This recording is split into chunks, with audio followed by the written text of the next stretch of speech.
Hi, I'm Daniel Andrews, owner and creator of AndrewsFootball.com. Welcome to my 2020 NFL mock draft, picks 25 through 28. Now, if you're new to my channel and this is your first time here, and you're thinking to yourself, hey man, am I in the right place? Let me ask you one question.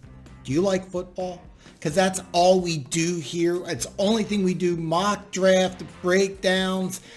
During the season, we'll give previews and reviews. We do everything football related. So if you're a football fan and you haven't done it already, there's a button right around here. See it? Bam! Hit that button. Become one of the greatest people on planet Earth. Minnesota at 25. You're on the clock. Now at pick 22, I got Minnesota taking Yetur Gross-Matos, and I'm sorry, I'm probably butchering that name. And this is a Zimmer guy. That's the reason why I like him here at 22. And at 25, I think Minnesota takes a corner. The question is, which corner is available? You have different scouts will tell you different things. Different people have got the different corner prospects ranked differently. But I'm thinking in the mind of Mike Zimmer here. Who does he like? And I'm taking a guy who I think is another Zimmer guy and another name I am going to butcher.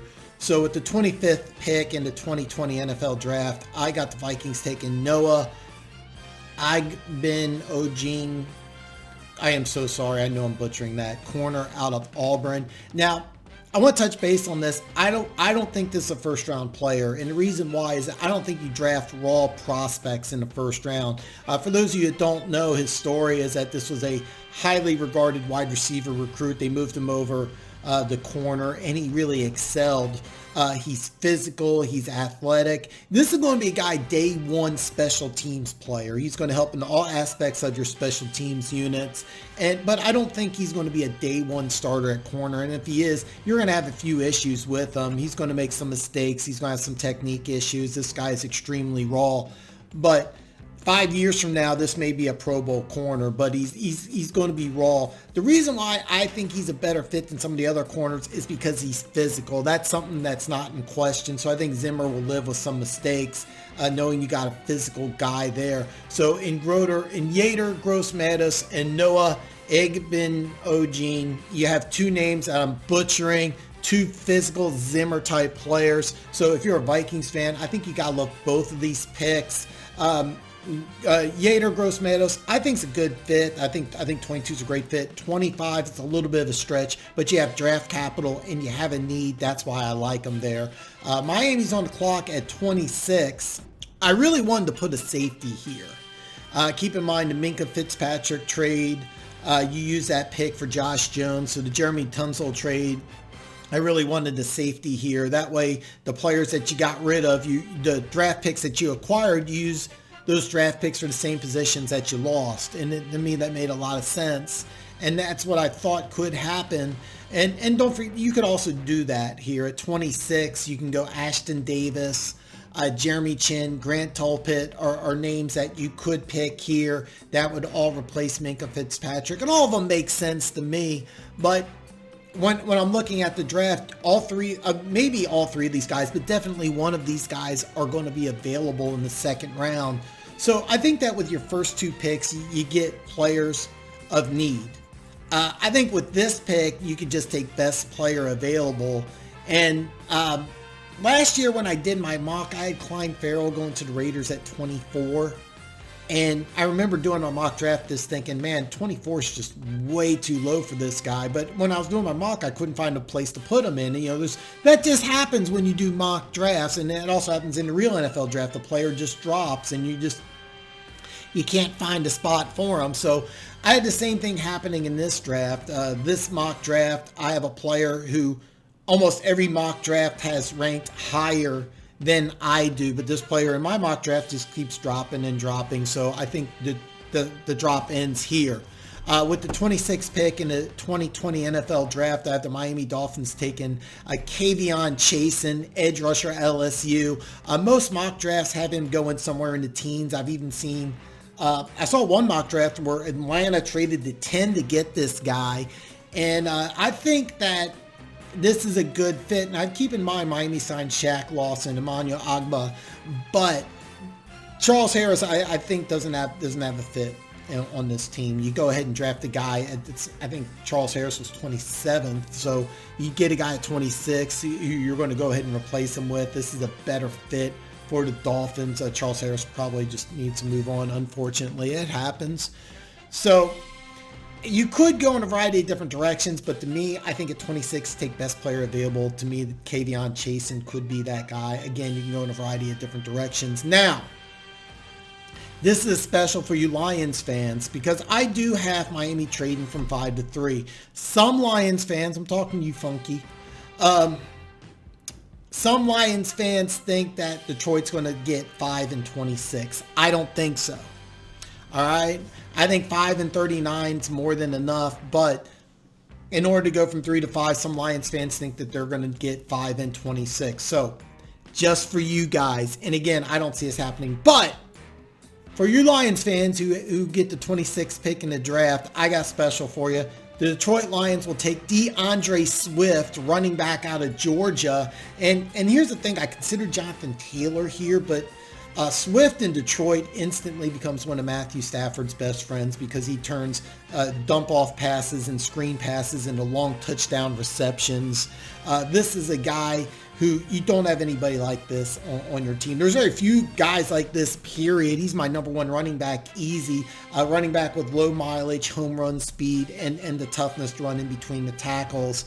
I think if Detroit has pick number 26 and DeAndre Swift's available, I think he becomes a Detroit Lion. So this is a special one for you Lions fans. Now pick number 27, Seattle is on the clock. Seattle's always a tough team to gauge here. Seattle could literally do anything. They're always a team that's very interesting come draft time. So trying to figure out what they're going to do is a little different than with most teams because they could literally do anything. Now, in this mock, Jadeveon Clowney is no longer a Seahawk, so I'm taking that into consideration. Now, keep in mind, if he does re-sign with Seattle, that could change some things. But as of right now, he's not a Seahawk. So this pick has that taken into consideration. Again, Seattle could do almost anything. But when I look at the Seahawks, there's one thing that stands out. Look at their linebacking core, the strength of that defense. Bobby Wagner, he'll turn 30 in June. KJ Wright, 31 in July. Michael Hendricks, 30 in September. You have really, really good linebackers here, but you do need some youth. So with the 27th pick in the 2020 NFL Draft, I have Seattle taking Kenneth Murray, linebacker out of Oklahoma. And I think he does spot duty as your outside linebacker. This is a 3-down linebacker. I think sometime during the year he could be good enough to be an every down starter, but ultimately they do need some youth. I don't know if you want to use a first round pick on a linebacker, but with Seattle, you never know what they're going to do. This could be also a best player available situation. Most mocks have Kenneth Murray somewhere in the 20 range. I've seen high teens in some. So Seattle may just say, hey, look, this is the best player available. Let's take him here.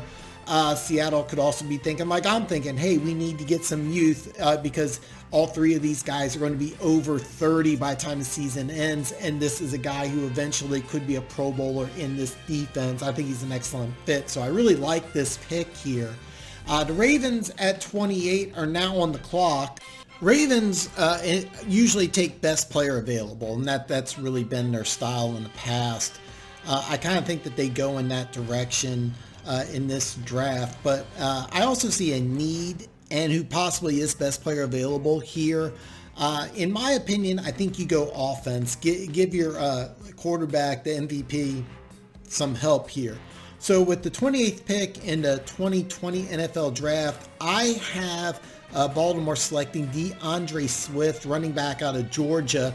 And I kind of hate this as a Chiefs fan because when I first did my mock draft, I had DeAndre Swift going to Kansas City at 32. And I'm like, oh, this is going to be so awesome. And here's why I got him at 28. Number one, I do think he is probably best player available. I can't say that I can read the Ravens' minds here. I have no idea what their executives are thinking, but more than likely DeAndre Swift, the number one pick on the board. as far as best running back, and he's probably best player available. You can't have Lamar Jackson running for 1,200 yards every season. That's just silly. How they used him last year was ingenious, but I think if you do that, you're going to really shorten his career. Mark Ingram is not a home run threat, and he's on the opposite side of 30 that you want in a running back. So here you got Deandre Swift, which limits Lamar Jackson and Mark Ingram's carries, plus you get a home run threat, which Mark Ingram is not. So I think this is a really good fit. I think this is a lot of fun. Now, if Swift's gone, I did consider, what about Jonathan Taylor, who I also think would be a great fit here. A player a lot like Mark Ingram. However, I don't know if you want to pick him at 28. You may be able to get another running back available, but I did toy around with Jonathan Taylor there. Wide receiver is also a possibility. I did consider Jordan Jefferson. He's my number one pick. If DeAndre Swift's gone, I would probably go Jordan Jefferson. Again, I also considered Denzel Mims and Jonathan Taylor. Here's the thing. Baltimore does have a lot of trade capital, and they like to get creative during the draft. I think that they're pretty set and loaded, so I really don't see them trading up, even though they have the trade capital to do so. However, I do think that they're a candidate to trade down. Remember, they got 2 picks in the next 3 rounds. They may want to stockpile some picks for 2021. There's a lot of things that I could see the Ravens doing. So I wouldn't be surprised if they move in this draft, but I would be surprised if they went up unless they found somebody that they really love. I could see them going down, but if they stay at 28, DeAndre Swift's available. I think he's a Raven. So let me just recap here. At Minnesota at 25, Noah Igbinoghene. I'm so sorry. I know I'm doing it wrong, but you know what I'm talking about, corner out of Auburn. Miami at 26, Kavion Chasen, edge rusher LSU. Number 27, Kenneth Murray, linebacker out of Oklahoma. And number 28, DeAndre Swift, running back out of Georgia. But ultimately, hey, these are my picks. This is what I think is going to happen. I want to know what you think. I mean, that's the whole point of making a video, is to start a discussion. I want to know what your opinion is. I gave you mine, so you obviously know what I'm thinking. But what do you think? Tomorrow, we're going to end the first round. So 29 through 32 starts tomorrow. Tennessee, you're on the clock.